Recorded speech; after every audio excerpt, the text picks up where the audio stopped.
Thanks for tuning in to CPA Life, where we now rejoin John Randolph for part 2 of this special Season 3 kickoff episode, as he shares his insights and predictions for 2025 and beyond. John discusses the importance of being proactive with talent management, the impact of technology and of private equity on the profession, and more. Welcome to CPA Life. You're not going to stay at one job when you leave public accounting. You're not going to go to this firm after spending 3, 4, 5 years at PwC. You're not going to leave that firm and go to work for one company and spend the next 25 to 30 years there and retire as the CFO. The kids, and I say kids, I'm talking about young adults, mid-20s to late 20s. They recognize that. They're looking for an opportunity to set themselves up to win. And I think what we have to do as employers is understand, what does that definition of win look like? Yeah, they may recognize it, but I think many of them, they wouldn't want to do that even if it were still a realistic possibility. Exactly. Because I think that everybody's definition of win today is extremely subjective. You know, when I was coming up in my career, there was kind of a generic picture of what win looks like. Yes. Today, it's very different. So to one person, it might be, hey, I will check in and I will work 60, 70, 80 hours and I will do what it takes. And you know what? I don't care. I'm sold out. I'll do it. Yeah. And I want to grow to partner. Right. Somebody else in the exact same firm sitting right next to him and say, man, that's not me. I'll put in 40 hours, maybe 45 hours, but I'm going to be loyal. I'm going to work hard. I'm going to deliver solutions for clients. And I got 3 kids at the house under the age of 6 years old. And that's my priority. Give me a place where I could do this and I can make good money, but I can have time with them. And man, I'm here until you basically blow me out of this seat. I'm not going anywhere. Yeah. There may be somebody else that says, you know what, I want to come in and I want to learn all I can learn. And sometime in the next 3 to 5 years, I probably want to leave and I want to go start my own firm. Great. Yeah. Yeah. Not a problem. Not a problem. Now, let's set up parameters where you're not taking clients with you, but let's do everything that we can to set you up to win, to be able to go do those things.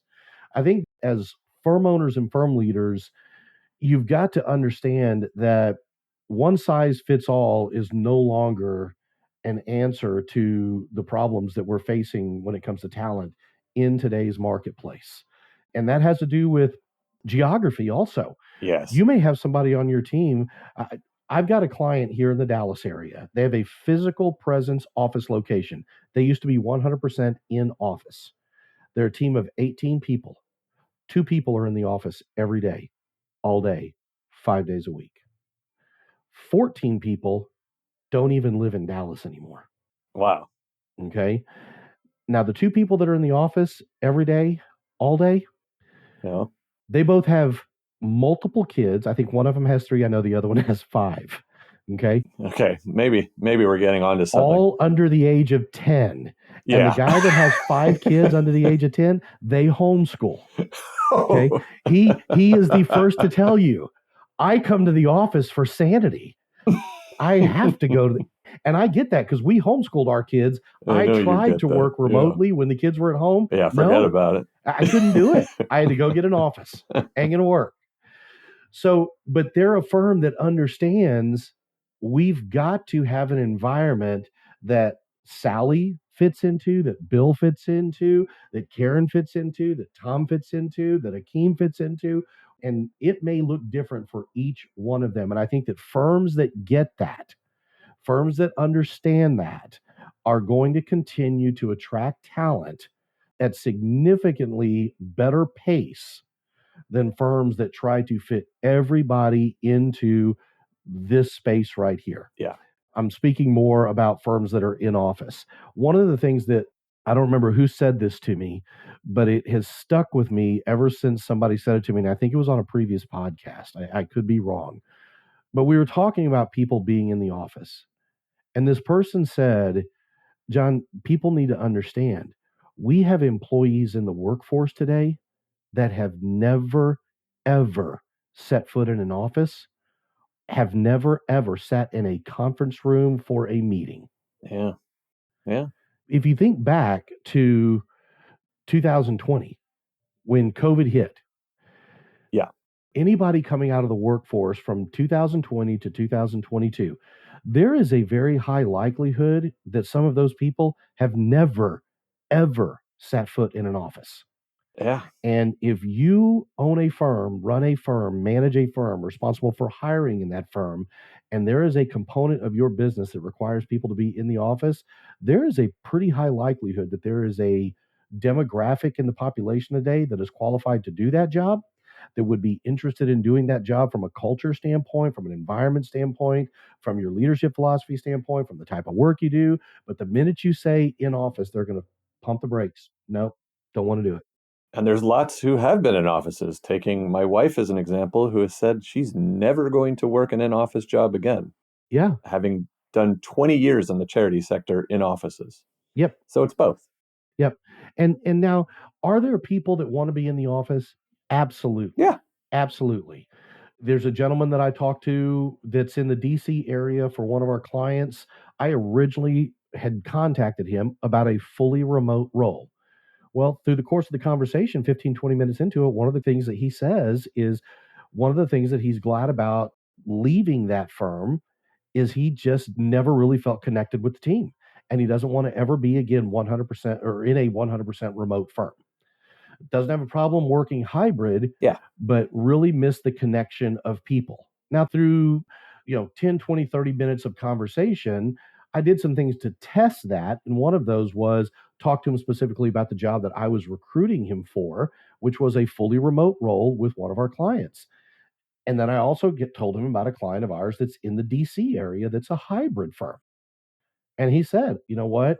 I'd rather talk to the firm that's a hybrid firm and commute 30 to 45 minutes each way, Yeah. 2 days a week, 3 days a week.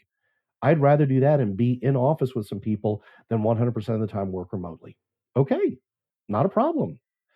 But that's not, I think that if we continue to try to fit people into a one size fits all type environment, culture, regardless of whether that is geography, compensation, career track, whatever it is, I think that people want options in the world that we're in today. That's great. I think right there you've summarized kind of what you've just been saying, which has sort of dispelled this fear. There's not a decline in the quality of the talent or the work ethic. These firms, some of these firms, are self-selecting themselves out of the pool. The pool is shrinking for them. Yes. And it is down to what their choices are Yep. and nothing else. It's not external. Absolutely. I mean, Justin, the thing that we're dealing with accountants deal with numbers all day long. So I don't necessarily, from a personal perspective, I don't necessarily like accounting. There's a reason I didn't go that track in school. Well, But as a business owner, I understand that numbers sometimes speak a whole lot louder than words ever will. And so we track anything and everything in our firm that we could track. And so I a lot of times I try to equate that into the work that we're doing. And so what people need to think about is from all statistics I've looked at, people that want to work, and let's just take in office versus remote, people that want to be in an office 100% full time, it's about 20 to 30% on a high end, 20 to 30% of the marketplace. okay. Okay. So here's another way to look at it. If I'm looking to fill a job and I am 100% in the office and I want my people to be 100% in the office, there's 10 people in the marketplace, let's just say, that are qualified to do this job. 10 that are qualified. Okay. You've now limited yourself to the 2 to 3 as your options to do this job. That's it. And now, that's without even getting into the geographic aspect. That's not of getting it. into the geography aspect of it. That's not getting into the compensation. That's not getting into the culture aspect. That's not getting into the years of experience. That's not getting into any of that. Yeah. You're just saying, I'm in office. I only want to talk to people that are open to being in office. Okay. Well, if we got 10 people that are technically qualified, 2 to 3 of them. That's all we got to work with now. That's it. That's it. And now let's go find out if those 2 to 3 are even at all open to making a job change right now, because we're just talking about people that are qualified. So to get to the 2 to 3 ultimately that may be open, whether it's you or me as a recruiter, okay, we're going to have to take that number of 10 and extrapolate that out to 300, 400, 500, 600 people Yeah. that we're going to have to engage with to ultimately get to the pool of 10 people that may say, hey, I'm open to talking, to end up with the one or two that may say, hey, I'm open to doing that job in that location at that money for that client, and being in the office that many times. So you just have to ask yourself, are you willing to wait? And some firms may say, yeah, I am. Sure. Okay, it can happen. We've got a client that we work with that is 100% in office. We started working a senior manager director search with them in January of 2024. Okay. The person started the job Monday. There we go. 1 year. 1 year. Yeah. Now, through the course of that year, we talked to several people. We screened through a lot of people that said, yes, I'll drive. Yes, I'll be in office. But when push came to shove and it got to a point of possibly putting together an offer and they had to seriously consider, well, do I want to do this every day? Every single one of them pulled out. There you go. So that's just the reality of the numbers that we see day in and day out, real life scenarios in the marketplace. And this is great. We explicitly were talking about 3 with a little dovetailing of 2. So the decline of the quality with a little bit of this also falls under some increased competition and the non-traditional stuff. Mm-hmm. But this goes to the pipeline issue too. You don't want to be affected by the pipeline issue. Broaden your pool as much as you can. Absolutely. That will mitigate that probably entirely. Yep. And then again, it also goes to point number 1 that you're seeing from people. They're losing people. And why are they losing people? For many of the same reasons. It's just not the right fit for those people in 2025, 5 years post the start of COVID. Yep. There's a lot of different reasons that people leave jobs. Some are shocking, meaning I had no idea. Right. Others are, you know what, I'm not surprised. We've seen some things changing. But when you start looking at losing key talent, the fear of losing key talent, one of the things that I always ask clients whenever we start talking about some of the issues they're dealing with and the fears they have, and that issue comes up, one of the things I'll ask them is, are you ever concerned about losing key clients? And inevitably, the answer is always, of course. Yeah. We're always concerned about losing clients. Okay. So what do you do to offset the potential loss of clients? I mean, on top of taking care of those clients, customer service, ensuring that you're doing the things that you need to do to create a strong relationship, deep roots, connective tissue, all those things. Yeah. What else are you doing? Like selling? Exactly. You're doing business development. Right. You're talking to prospects. That's what you're doing. So, when's the last time you interviewed or sourced candidates or pipelined people because you're concerned about losing people, not because you lost outside of explicit hiring time, you mean? Yep. Yeah. Inevitably, the answer is somewhere in the neighborhood of 98 to 99% of firms don't do that. Yeah, so it's to mix a bunch of metaphors, it's a Band-Aid for them. It's papering over the cracks instead of a long-term, foundational, healthy diet and exercise, kind of holistic approach to everything as far as just employment and hiring go. Absolutely. Absolutely. I kind of chuckle when you say that because my wife and I were talking over the weekend, and hey, we're coming out of the holidays, and yeah, the wonderful saying, what is it? No, you can't out exercise a bad diet, kind of thing. So we've got a trip. We go to Miami every year in February for her birthday for a week, and so we were joking this weekend about the fact that, hey, we got Miami coming up at the end of February.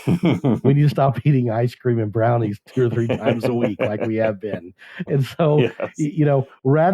rather than stay on top of that constantly and watch what you eat and exercise and take care of yourself, you wait till the last minute. You're like, holy crap, I got Miami coming up in 6 weeks. Yep.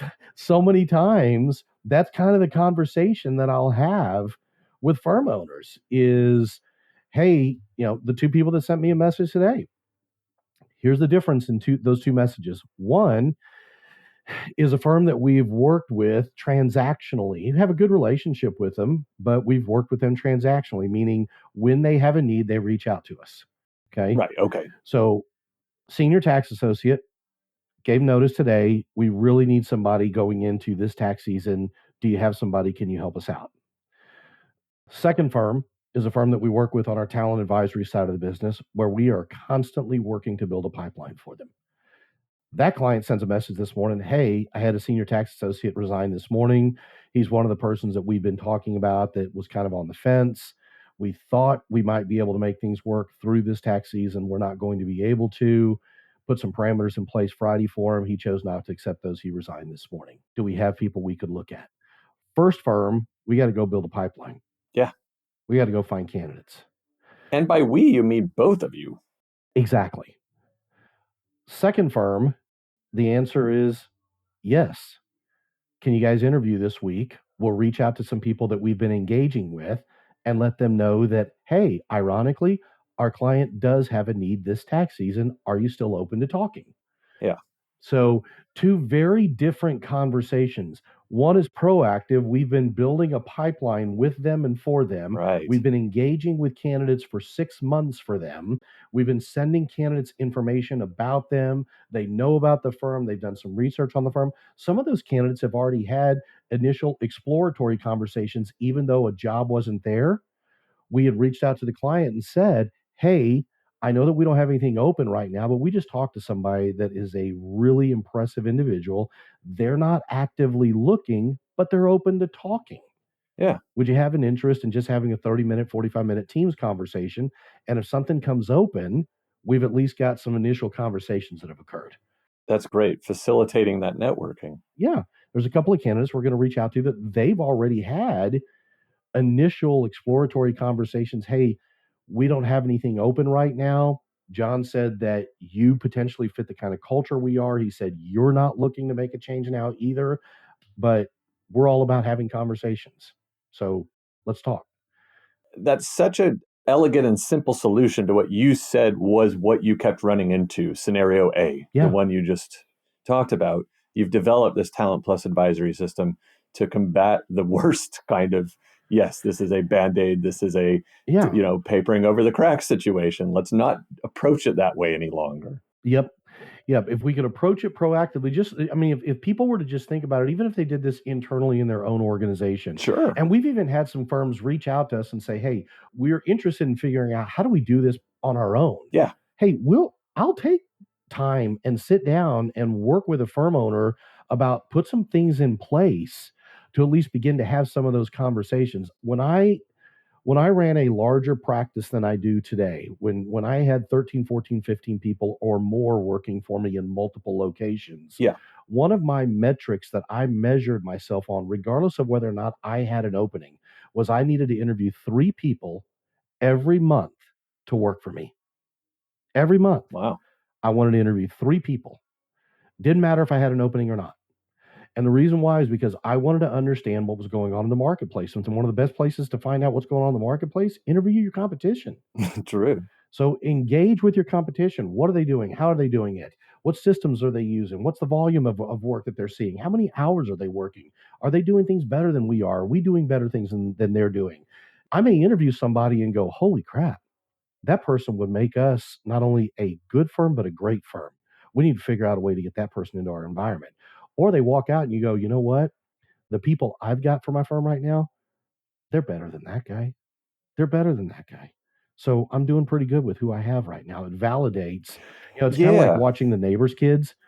You may think that your kids aren't the best kids on the block because you see them every day, but then the neighbor's kids comes over and they tear your house up and you sit there and go, okay, mine aren't too bad.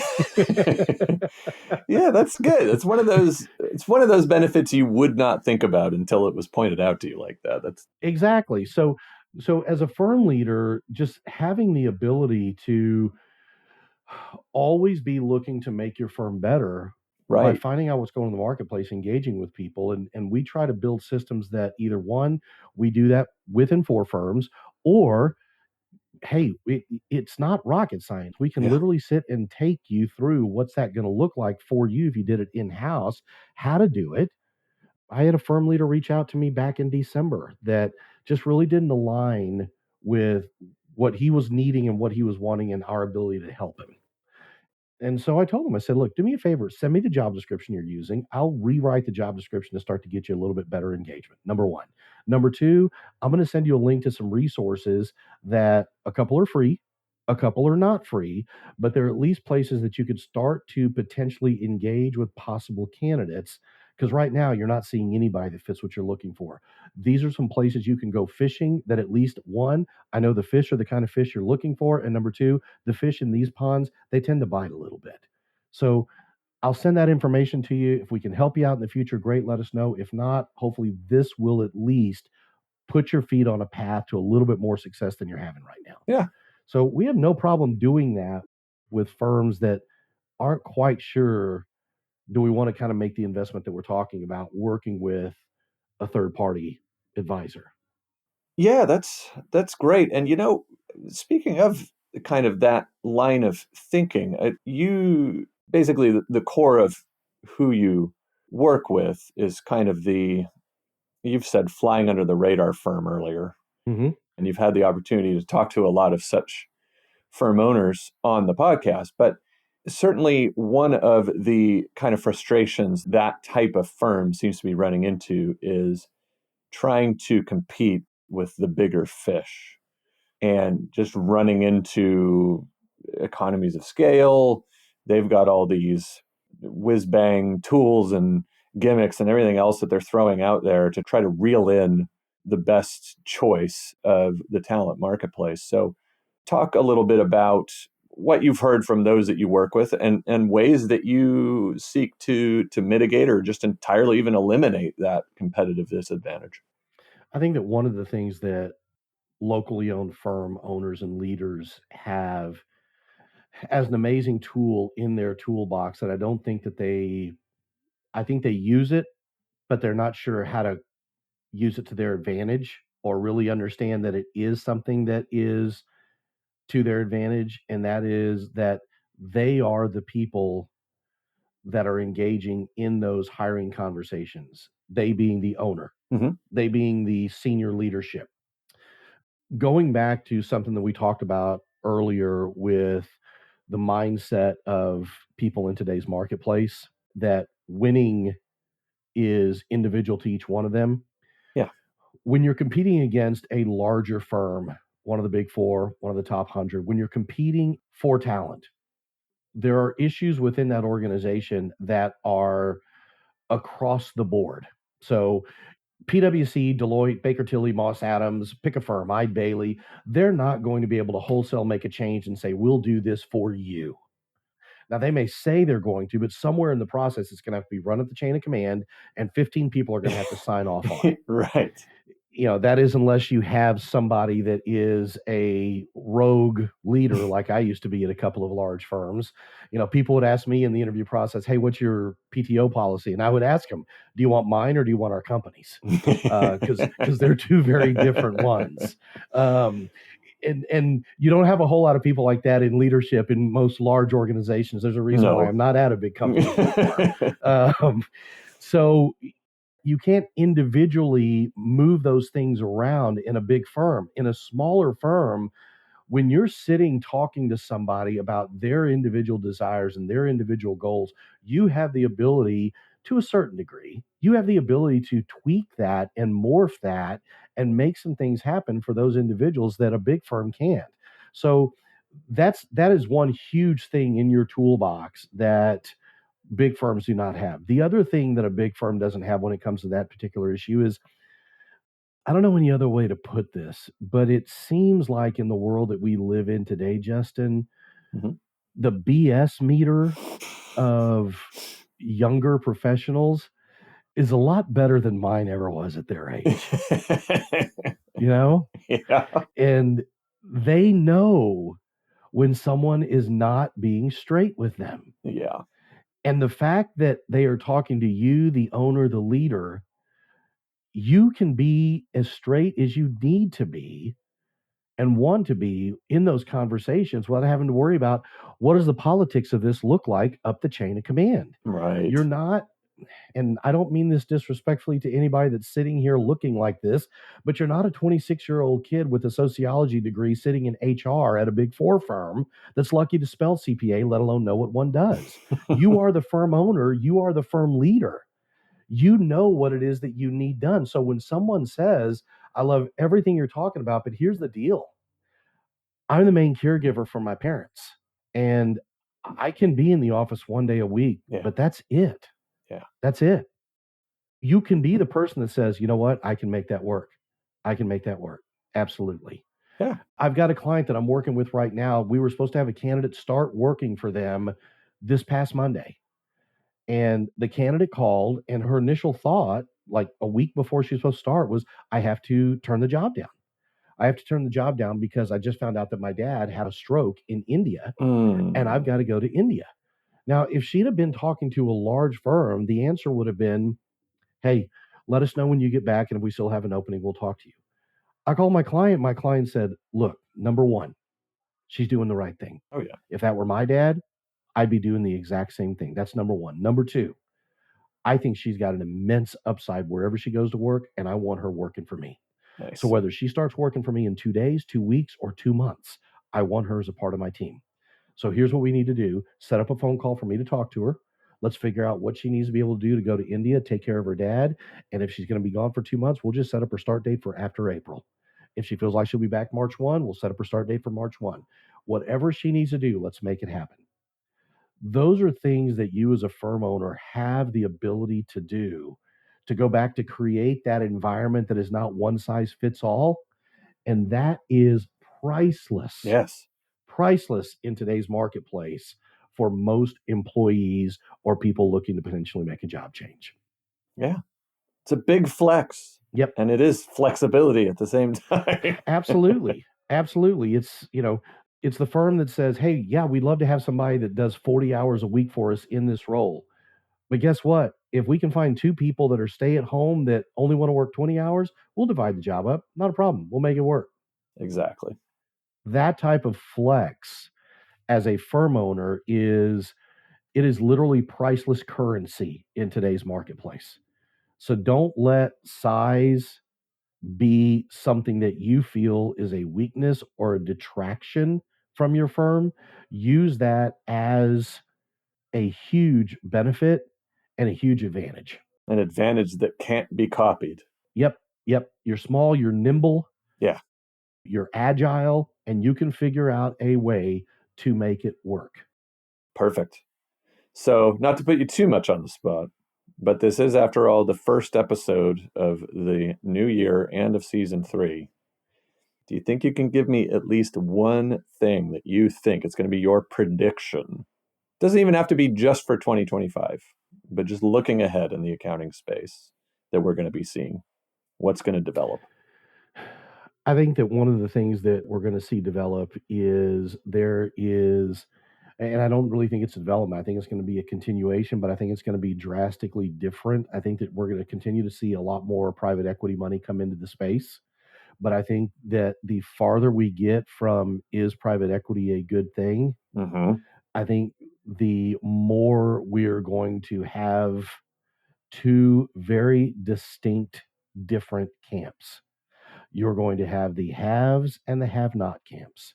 You're going to have people that are absolutely on board saying it is the greatest thing that could have ever happened to us.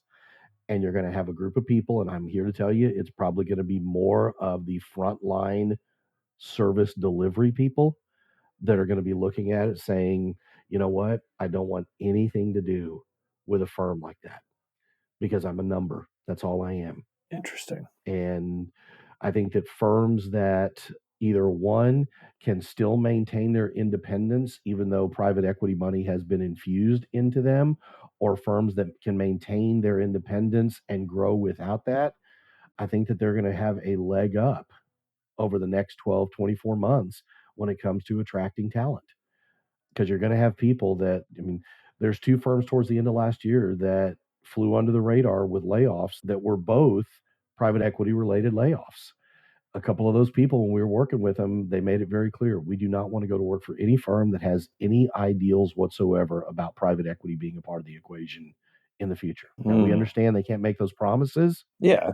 But if it's something that is on their radar, we're going to ask about it in the interview. And if it's something that's on their radar, we're probably not interested. Very interesting. That is the first I have ever heard of that kind of taking that hard of an attitude, that you're hearing that out there. So that's some really great insight. Well, with that, John Randolph, I appreciate you joining me again on one of these Turn the Tables episodes. It's been enjoyable. It's always nice to talk a little bit about what we're seeing in the space, what we're seeing in the industry. And I think there's a lot of potential upside for everybody that wants to continue to grow their firm, do it proactively, do it within an environment that has some flexibility. I think that firms that embrace that this year or continue to embrace it are going to be firms that are going to continue to see some pretty big wins moving forward over the next 12, 24, 36 months. Yeah, it is. It's great to get to hear a little bit of your expertise from the other side of the booth, so to speak. I always appreciate, as the person who's the one listening to this and cleaning it up for you from episode to episode, that you have a lot of insightful interjections, but it's nice to get to really have a sit down with you, especially at a time like this. Looking forward to a new year. So thanks again. You're more than welcome. Thank you, Justin, for all that you do. And if you out there enjoyed this two-part conversation, well, I think you are going to love the guests and conversations we have coming up in Season 3 and 2025. So be sure to hit the subscribe button, and we will see you next time on CPA Life. Thanks for listening. We hope you enjoyed today's episode. Be sure to subscribe on your favorite podcasting app, leave a 5-star rating, and visit our website for links and show notes at cpalifepodcast.com. We'll see you next time on CPA Life.